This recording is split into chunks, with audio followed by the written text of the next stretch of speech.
Okay, so a lot of MLB news just happened today. Unfortunately, I was not able to make a video about it until right now. So that's what I'm going to do in today's video. We're going to talk about Matt Chapman to the Toronto Blue Jays, Cubs signing Seiya Suzuki, Kyle Schwarber to the Philadelphia Phillies, and more in today's video. So before I get into this video, make sure you drop a like, subscribe, and turn notifications because this is the place to be on baseball YouTube for great baseball content throughout the offseason. So let's go ahead and get into this video. We're going to start off with the big Blue Jays trade and them trading for Matt Chapman.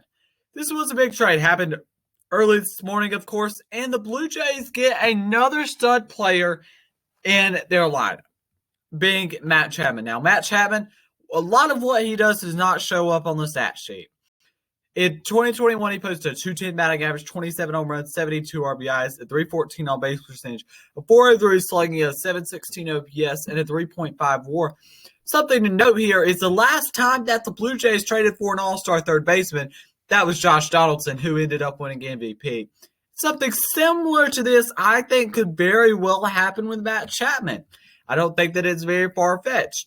Chapman's a guy that's going to be great defensively, of course, even if he's what he is offensively in 2021.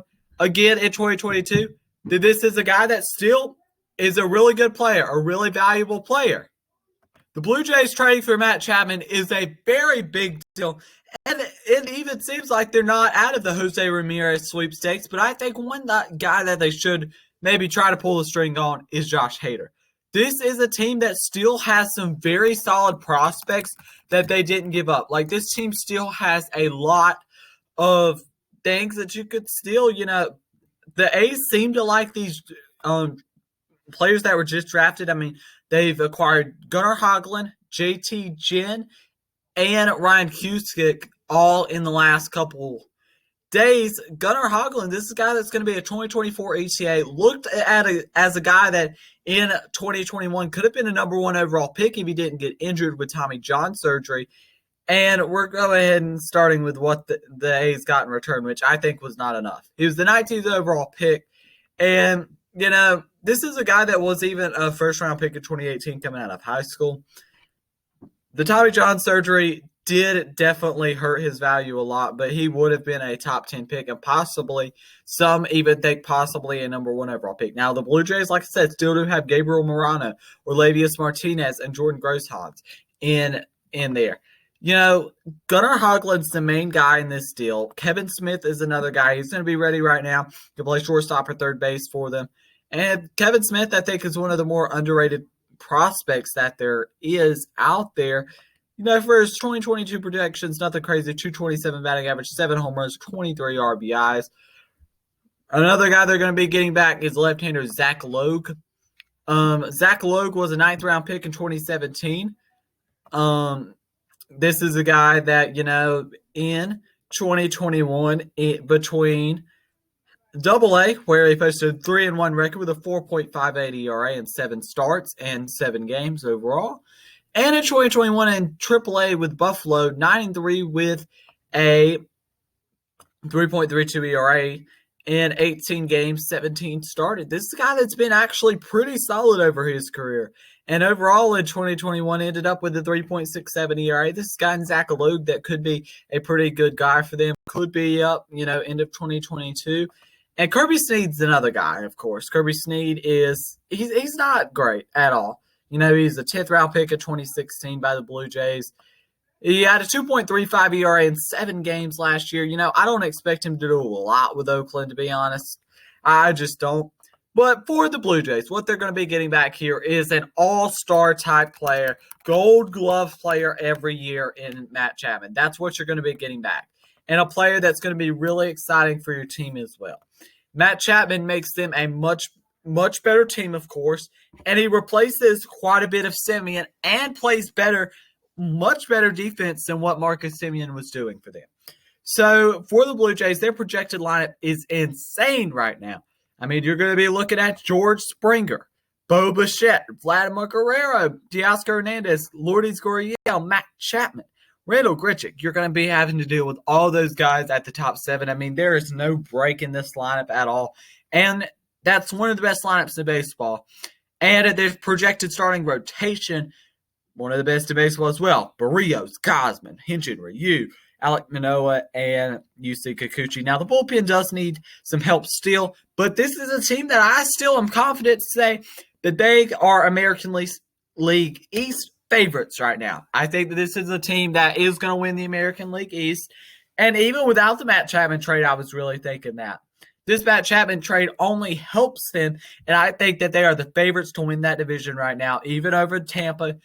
That's won the last 2 times in the division, even over the Red Sox, even over the Yankees. I think that the Blue Jays are the favorites, and the Blue Jays, they're only getting better, and if they could acquire a little bit of bullpen help, maybe a Kenley Jansen, maybe a Josh Hader, then this is a team they're playing in the toughest division as baseball. Are we considering them a World Series contender at this point? That's still a question mark. That might be taking it a little too far. But, the Blue Jays are a very good team that I am a big fan of. Cubs to sign Seiya Suzuki, 5 years, $85 million. In my opinion, this is a very big overpay. That's about $17 million a year for a guy that, for one, has never played in Major League Baseball. And the competition in Japan is significantly worse than in the major leagues. I mean, the Nippon Professional League is still a good league to play in. It's just there have been so many busts that have come over, and there's been a couple good players too. But the majority have been bust, aka Shogo Akiyama, Hassan Kim. There have been a lot of players that, have came over and just have not done well. Now, obviously, one of the best players in baseball comes from Japan, but the majority are coming from, they've been bust. And maybe this is a guy at Seiya Suzuki that will be good, But I think that's a lot to bet on with Seiya Suzuki. $17 million a year over 5 years. That's a lot, in my opinion, for a guy that, could be a bust, could not be. I still think that this guy, he was putting up great numbers in the Nippon Professional League. I mean, MVP type numbers. It was about time that he moved over to the major leagues. It's just a matter of will he live up to the potential and stuff. Now, what does this do for the Cubs? I mean, it obviously helps the lineup look a lot better. And, I still think that their lineup will be fine in 2022. I don't think that their lineup is going to be the problem. I think it's probably more the pitching that's going to be a problem for them. They brought in Stephen Brault today as well. And this is just a team that, their bullpen's not that great either. I think it's the pitching that's going to be a problem. I think that their starting lineup actually might be pretty decent.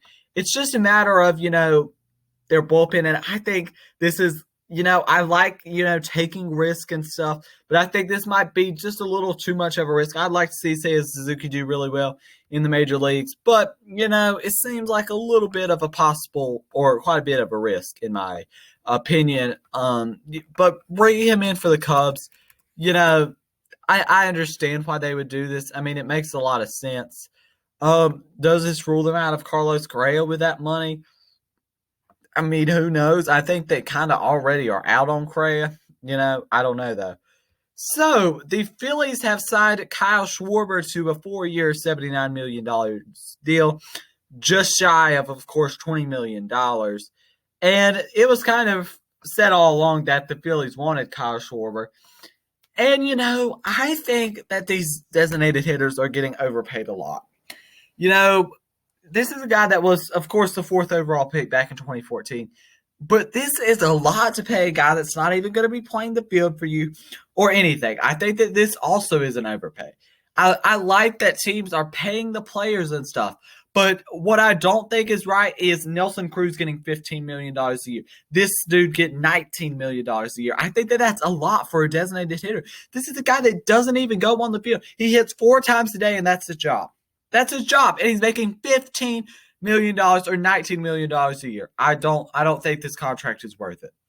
Now, in 2021, 266 batting average, 32 home runs, 71 RBIs, 374 on base percentage, a 554 slugging, a 928 OPS, and an OPS plus of 148, and a 3.2 WAR. Sure, this is a guy, that's going to be really good and hit for a lot of power, which the Phillies need, but they also need guys that can play the outfield, and they don't have that.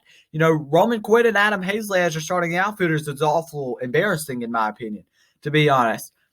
And, this, he's not even going to be playing the field for you either. I think that, I like the move. I think it's a good move, but I don't think it's a great move. I think that it's like, a B minus, possibly. And yeah, so those are the news of today. The Yankees re-signed Anthony Rizzo too. That was a big overpay in my opinion too. $16 million a year. That seemed like a big overpay to me. Just in my personal opinion. But yeah, that's going to be the end of today's video. If you enjoyed it, make sure you leave a like, subscribe, and turn notifications. This is the place to be on Baseball YouTube for great baseball content